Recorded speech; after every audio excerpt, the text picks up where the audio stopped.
Okay, so we are looking at notes for 8.2. We are doing surface area of prisms. Surface area is like if you were to wrap a present, or even paint a box. That's a good way to look at it. How much paint do you need for this part of the box, this part? So you have to think about how many sides do you have. So you know you have 4 going around because you have the top and the bottom and then the front and the back. And then you have these 2. So there's 1, 2, 3, 4, 5, 6 sides here. They are not all the same. If they were all the same, you had a cube, for instance, all of the sides would be the same. So you could figure out the area of one of the sides, and then from there you would be able to add them all up or multiply by 6. What we have here is, I'm going to read the top like I typically do. The surface area of a solid is the sum, which means that you're going to add up all of the areas of all of its faces. And in 8.1, you learned about faces. So this is a face. This top here is a face, then you've got the face down there. They're all faces, even though like it's not just facing you, and when you think about yourself, you only have one face. But on these, I want to say sides, kind of like sides, are called faces. Okay, this is a face, the top, the side, the back, the side, the front, the bottom, those are all faces. There are 4 plus these 2, 6 faces there. So you're finding the area of all the faces. You can use a 2-dimensional representation of a solid. That's called a net. This right here is a net. Okay, when they do this L like that, it's a cursive L, and they really just do that because when I put L, a lowercase 1, it can look like a 1. So what we have here is we have a rectangular prism, okay? A prism with rectangular bases. That means that the top and the bottom are bases, are rectangles, okay? Those bases are always going to be parallel to each other. A good representation of a rectangular prism would be like a Kleenex box. So think about the shape of a Kleenex box, and you have the top and the bottom of the Kleenex box. They're both rectangles. They're both parallel to each other. They're the exact same size. So let's get into actually finding the surface area of a rectangular prism. It's always measured in square units, okay? And that's because we're finding the area of every single side, and then we're adding it all up. But when we do area of anything, we always do length times width or base times height. So when we do that, the length is, let's say we're working in inches, it's 6 inches times 4 inches, or whatever it is. You have 2 units that are always multiplied by each other. So inches times inches gives you inches squared. So we're always going to have square units when we're talking area. So find the surface area of this rectangular prism. So we're going to have to find every single side. So first I'm going to start with the front and the back. So this here is the front and this here is the back. So my front is 7 by 3. So I'm going to do 7 times 3, and I have 2 front and back. So that's why I multiply by 2. That's this right here. That's why I have times 2. The sides are this right here and this right here. So I've got 4, and how tall is it? So the length times the width, or the base times the height, 4 by 3. 4 by 3. And I have 2 of those also, the sides there. And then I'm going to do the top and the bottom. You can do this in any order. You're going to get the same exact answer. You've got 7 by 4. Okay, if you see that down there, this is the same as this up here. So you're going to do 7 times 4 times 2, because you have top and bottom. So 7 times 3 is 21 times 2. 4 times 3 is 12 times 2. 4 times 7, 28, times 2 is 56. And when you add all of those up, all of these, you get 122 inches squared, because these are all inches squared. I just didn't write them there. This here is the total surface area of this box, and this box is a rectangular prism. Hold on just a minute. You can't do that right now. Hey, shh. Tell him not to do that. I'm teaching. So the next one I'm going to try is actually in your book. I have example 1 right here, and then I wanted to do another one like that. It's on page 63, number 1. It's actually this one right here, okay? So there wasn't another example for me to do with you in the beginning section of the book, but I thought it might be a good idea to do just one more. So it's on page 363, number 1. And, oh, we have music. I don't know how well you guys can hear that. I'm actually going to move this over. So I am going to call the bases here 6 times 9, and I'm going to do times 2.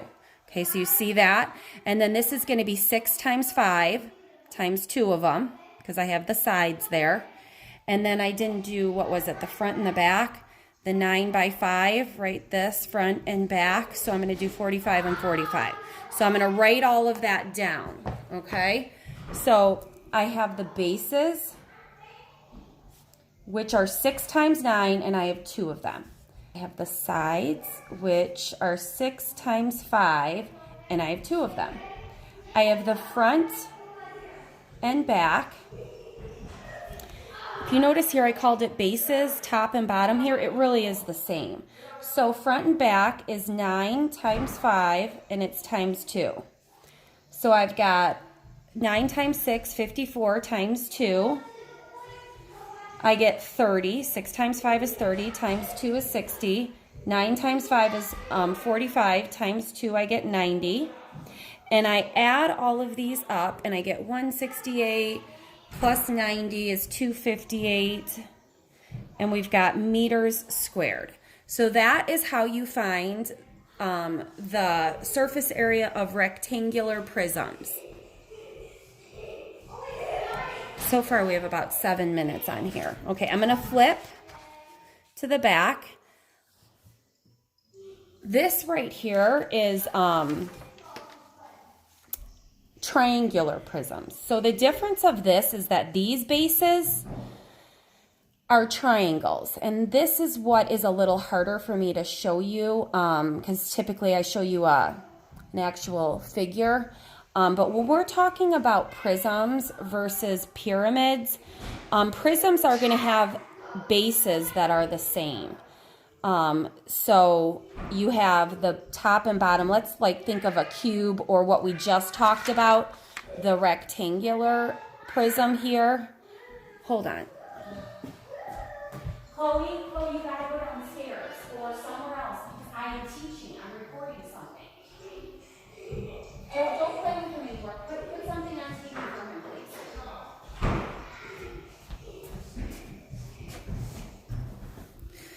So, and you could technically call any of these the base as long as they're the same, and they're going to be. So when I let's look at this put together one, you could call this the base and this the base. But if you decided to flip it, like let's say you flip the Kleenex box, or even like the box that I got this camera in, because this is sitting right next to me.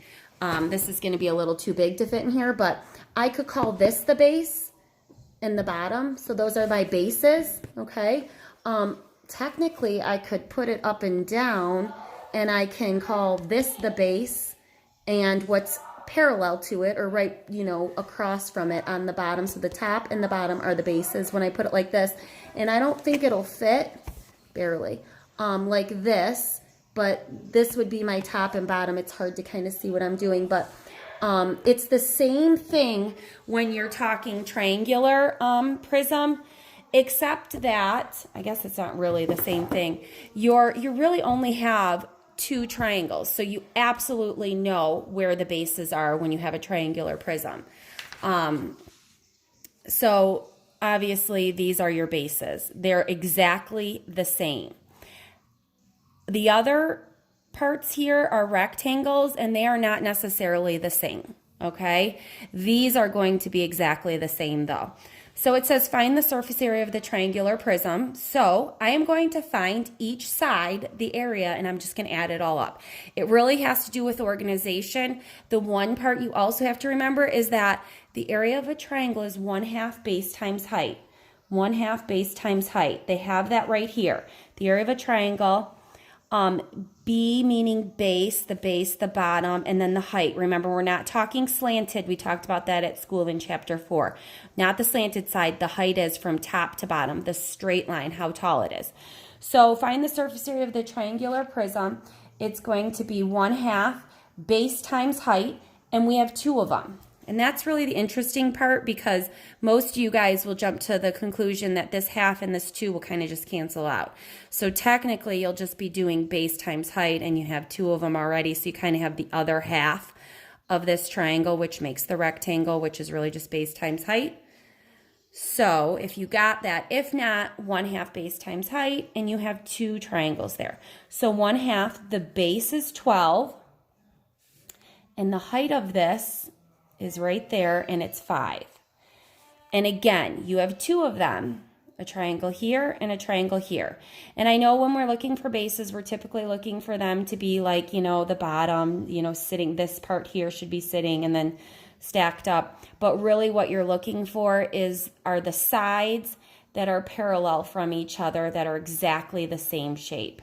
And again, like I said, when you're looking at these, you could call a couple different things here the bases. We'll call it this and this for the way it's sitting here. But if we wanted to flip it over, we could call it this side here, as well as that side there would be the bases, and that would be fine. As well as, I don't want to confuse you guys, that could also be the base here and here. But when we're talking this, these are our bases, because we're talking a triangular prism, and that's where we got triangular. And prism has 2 bases that are parallel to each other that are exactly the same. So now we have to just find this, this, and this. And these are all rectangles. None of them look like squares. So we don't have any repeats here. We really just have this 5x8. The bottom that's right here is a 12x8. And this kind of slanted piece right here is 13. And you guys, this side here is 8. I know from right there, if that's 8, then this must also be 8. So 12x8. Did I already say that? Oh, sorry. 13 times 8. I don't know why I said 12. We've got the 13 times the 8. The bottom here is the 12x8. So 5 times 8 is 40. 12 times 8 is 96. 13 times 8 is 104. Okay, I know right off the bat, this is 200. I forgot to figure that one out, which is, again, I just did 12 times 5 real quick and got 60, because I know a 1/2 of 2 is just 1. I can't forget this up here, but I like that's nice and rounds right off into 100. 60 plus 40 is 100. 96 and 104 gives me 200. And I have a total of 300 centimeters squared. And you guys can keep watching this video. I'm going to cut it off.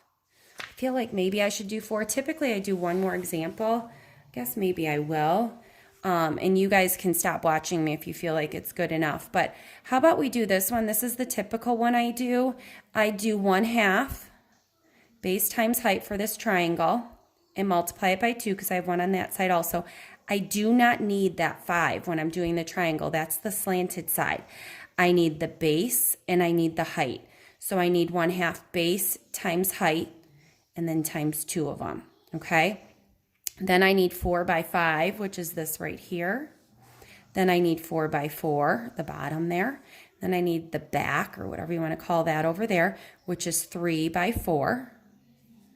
So I'm going to write all that down. So I have the triangle, which is 1/2. And it's base times height, 4 times 3, and there are 2 of them. And then I'm going to do the bottom, which is 4x4. the side, which is 3 by 4, and the top, which is 5 by 4. This is number 4 on page 363. This is going to give me 12. Really, I just cancel those off if you want. 4 times 4 is 16. You get 12. You get 20. If I have any nice, I like to do 24. Oh, and then I like 24 and 16. And then another 20, so that's 60.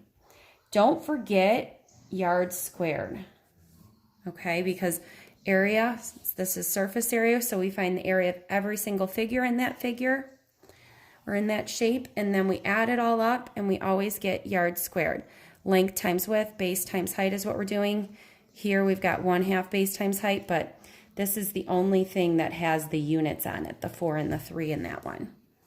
Okay, watch back this video if you don't understand, but great job listening, and thank you.